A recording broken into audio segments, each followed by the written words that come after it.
Ladies and gentlemen, dear friends, I cordially welcome you all to this year's Forum 2000 conference and firmly believe that the time you will spend here will not be considered by you as time lost. I am aware of the countless more serious problems of human settlements on this planet, from the slums on the fringes of Asian or Latin American megalopolis to cities devastated by earthquakes and floods. But with your permission, I'll start in a more personal vein. Years ago, when I used to drive by car from Prague to our country cottage in eastern Bohemia, the journey from the city center to the signboard that marked the city limits took about 15 minutes.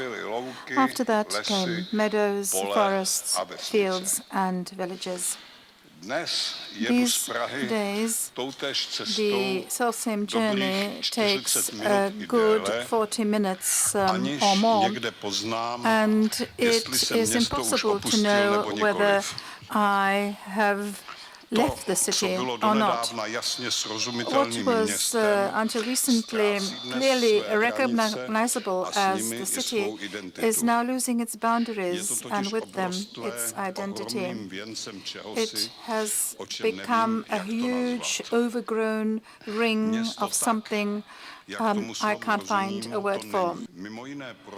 Apart from anything else, it lacks streets and greens or squares. There is just a random scattering of enormous ground-level warehouses, supermarkets, hypermarkets, car and furniture marts, gas stations, caterers, gigantic car parks, isolated high-rise blocks to be let as offices, depots of every kind, and collections of family homes that are close together but otherwise are desperately remote. And in between all that, and this is something that concerns me most, are large tracts of land that aren't anything. They are not meadows, fields, woods, jungles, or meaningful human settlement.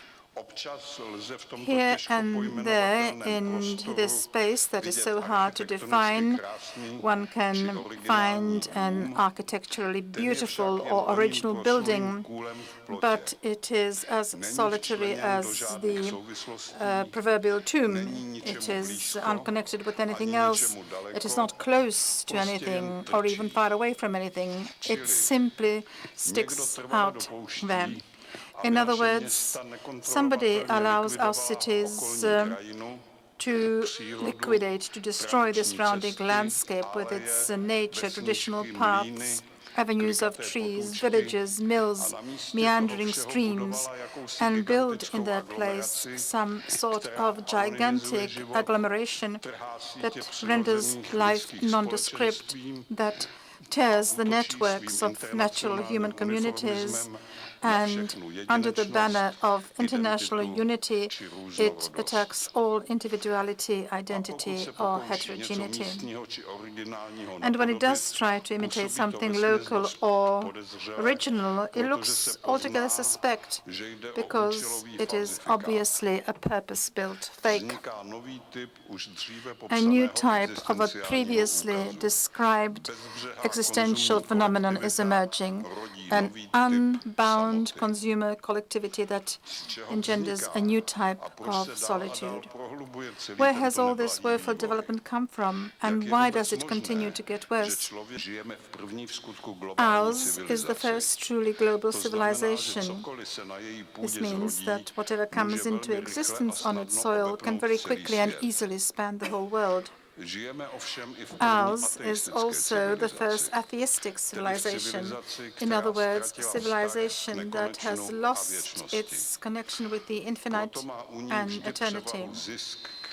For that reason, it prefers short-term profit to long-term profit. What is important is whether an investment will return in 10 or 15 years. How it affects the lives of our descendants in 100 years is less important. However, the most dangerous feature of this global atheistic civilization is its pride, the pride of someone who is driven by the very logic of his wealth to stop respecting the contribution of nature and our forebears, to stop respecting it on principle and respect it only as a further potential source of profit. And indeed, why should a developer go to the trouble of building a multi-storied warehouse when he can have as much land as he wants and therefore build as many ground floor warehouses as he likes? Why should he worry about whether his building fits into the locality in which it is built, so long as it can be reached by the shortest route and it is possible to build a gigantic car park alongside? What is it to him that between his site and his neighbors there is but a wasteland? And what is it to him, after all, that seen from an aeroplane, the city resembles a tumor metastasizing in all directions, and that he is contributing to this? Why should he get worked up over a few dozen hectares that he carves out of the soil, regarded by many as the natural framework of their homeland? I sense behind all this not only globally spreading short-sightedness, but also the bloated ego of this civilization, whose basic attributes include the arrogant idea that we know everything, and what we don't know yet we'll soon find out because we know how to go about it. We are convinced that this imagined omniscience of ours, which proclaims the staggering progress of science and technology and rational knowledge in general, permits us to serve anything that is demonstrably useful or that is simply a source of measurable profit. But with the cult of measurable profit, proven progress, and visible usefulness, there disappears any respect for mystery, and along with it, our humble reverence for everything we shall never measure and know. We have totally forgotten what all previous civilizations knew, that nothing is self-evident and to be taken for granted. I believe that the recent financial and economic crisis was of great importance, and in its ultimate sense, it was actually a very edifying signal to the contemporary world. Most economists relied either directly or indirectly on the idea that the world, including human conduct, is more or less understandable, scientifically describable, and hence predictable. Market economy and its entire legal framework counted on our knowing who man is, what objectives he pursues, what was the logic of banks or firms, what the shareholding public does, and what can be expected of a particular individual or community. And all of a sudden, none of that was true. Irrationality leered at us from all the stock exchange screens. And even the most fundamentalist economists who, believing they had intimate access to the truth, were convinced with unshakable assurance that the invisible hand of the market knew what it was doing, had suddenly to admit that they had been taken by surprise. I hope and I trust that the elites of today's world will understand what this signal is telling us. In fact, it's nothing extraordinary, nothing that a perceptive person has not known for a long time. It's a warning against the disproportionate self-assurance and pride of modern civilization. Human behavior is not totally explicable as many inventors of economic theories and concepts tend to believe. And the behavior of companies or institutions or entire communities is even less so. Of course, after this crisis, there will be thousands of theorists who will try to describe precisely how and why it happened and how to prevent it next time. But this will not be a sign that they have understood the message that this crisis has provided. The opposite, more likely, it will simply be a further emanation of that disproportionate self-assurance and self-confidence that I have been speaking of. I regard the recent crisis as a very small and very inconspicuous call to humility, a small and inconspicuous challenge for us not to take things for granted. Strange things have been happening and are happening and will happen. Not to admit this is a road to hell. Strangeness, unnaturalness, mystery have been shifted out, as it were, of the world of serious thought into dubious closets of suspicious people. Until they are released again and allowed to return to our minds, things will not get better. The modern pride that I refer to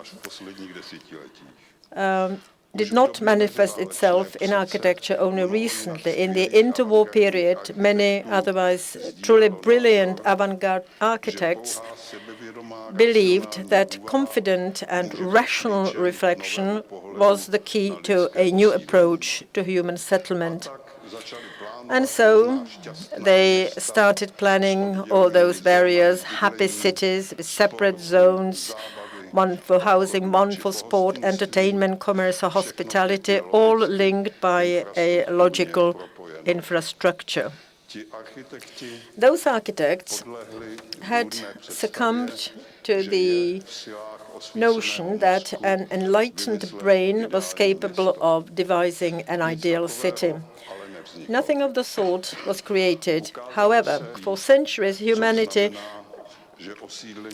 have lived in culture-forming civilizations. In other words, settlements had a natural order which was determined by a universally shared sensibility, thanks to which every illiterate medieval blacksmith, when asked to forge a bracket, unmistakably forged a Gothic bracket without needing a teacher of Gothic or a Gothic designer. The designer civilization in which we live is one of the many secondary consequences of that modern era pride, where people believe that they have understood absolutely everything and therefore can plan the world.